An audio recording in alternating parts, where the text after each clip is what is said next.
I'm on page 326 of your Osborne book, Pivot Tables and Workbook Management. We're going to create a new workbook by copying the data sheet from T8 exercise 3. So you need your T8 exercise 3. From there, we're going to move to sheet 1. So I'll click on sheet 1. We want to basically move this sheet or copy this sheet to a new workbook. So rather than me having to type it out, I can right click on sheet 1 and click on move or copy. When I do that, you'll see a dialog box comes up. If I want it before a certain sheet or to the end, I could just click on that and it will physically move this sheet to the end of the sequence down here. But I want to move it to a new workbook, so I'm going to click on the drop down, select new workbook. I'm going to place a tick in create a copy. If I don't, what it will do is it will physically move this sheet to a brand new workbook. That means it will no longer be in T8 exercise 3. But by me putting a tick in create copy, it means it will leave it in T8 exercise 3 as well as put it in a new workbook. When I click OK, you'll see that a new workbook has opened up. Mine's called book 4, showing me that spreadsheet. I want to save that as T8 exercise 32. I just want to go to the original T8 exercise 3 and make sure that sheet 1 is still there. So let's go over there. As you can see, sheet 1 is still there. So we're now going to work on our T8 exercise 32, where we're going to create a pivot table showing the value of product by month. So go to T8 exercise 32. Now we're going to create a pivot table. You don't have to select all the data like I did in the first one. As long as you're within the data anywhere, you can then go to insert pivot and you'll see that the computer has automatically selected it because you're within the data. We still want it in a new worksheet, so I'm going to click OK. I'll just increase the size so you can see it a bit better. And what we want to do is we want to create a pivot table showing the value of product by month. So it's told me the items that I want. I want value, which was the figures, so I'll put that in values.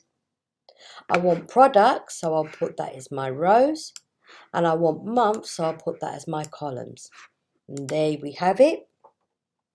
Save your workbook so you don't lose anything. So I'm going to save the same name. I now want to name the worksheet as pivot table. So I'm going to right click, rename, and I'm going to call this pivot table. When you're done, click off or press enter. We want to do the drill down again. So I'm going to select product 4. So on my row labels, because they're for my products, deselect and select product 4. I want it for October, so I'm going to go to my column labels because these are my column labels. Drop down, deselect and select October.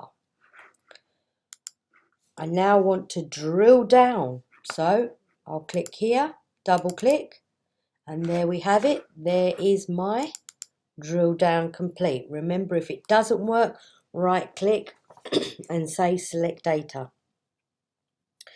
I want to go back to the pivot table sheet and I want to create a clustered column. So I'm going to stay on there, but I'm going to go to pivot table analysis, click on pivot chart, and it's done. Yeah, you may get an option to select the chart. If you don't have it, you can still do it via insert and then your chart as well. Right, now I need to have it for product 4. Product 4's there. But I want from January to July. So I'll move over to my column labels, select January to July, and you'll see that my chart is automatically evolving. I don't want October, so I'll take that out. And there we have it.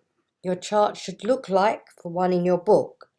So I'm going to click and drop down, move it just below my table so that it is nice and neat. Now, my computer doesn't actually give me my little labels, so sum of value, products and month as shown in your book. Yours may do that. So we want to save our workbook, keeping the same name, and this stage is now complete.